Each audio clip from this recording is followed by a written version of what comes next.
Hamas Israel जंग के बीच एक और युद्ध छिड़ता दिख रहा है। बताया जा रहा है कि ईरान इसराइल पर बड़ा हमला कर सकता है।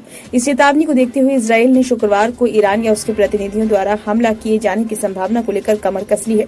उसने हमले से निपटने के लिए पूरी तैयारी कर ली है। दरअसल हाल ही में सीरिया में ईरान के वाणिज्य दूतावास पर हमला हुआ था। इसमें 2 ईरानी जनरलों की मौत हो गई थी। इससे ही ईरान बौखलाया हुआ है और उसने हमले का आरोप इसराइल पर लगाया है। साथ ही उसने जवाबी कार्रवाई करने की चेतावनी दी है।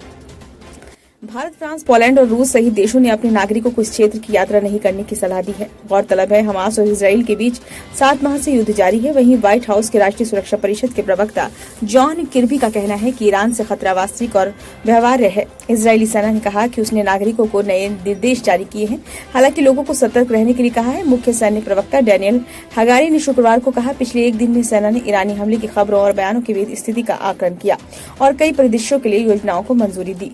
इसराइल के विदेश मंत्रालय ने उन खबरों पर कोई टिप्पणी नहीं की है जिनमें कहा गया है कि कुछ इजरायली राजनयिक मिशनों को आंशिक रूप से खाली कर दिया गया है और सुरक्षा बढ़ा दी गई है।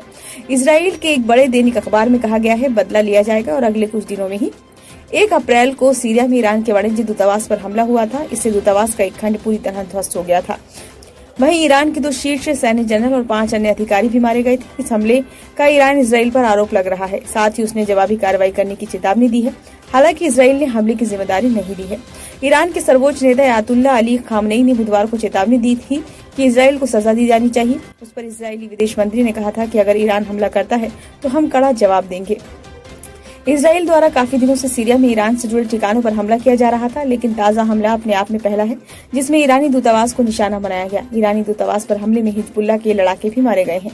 अब हिजबुल्लाह के नेता हसन नसरल्लाह ने बीते शुक्रवार को कहा था कि बेशक ईरान जवाब देगा, लेकिन उन्होंने कहा था कि हिजबुल्लाह इसमें कोई दखल नहीं देगा। इसराइल हमास युद्ध के बीच ईरान द्वारा इसराइल पर हमले की तैयारी से संघर्ष के पश्चिम एशिया के बड़े इलाके में फैलने का डर भी पैदा हो गया है। ब्यूरो रिपोर्ट, नई दिल्ली।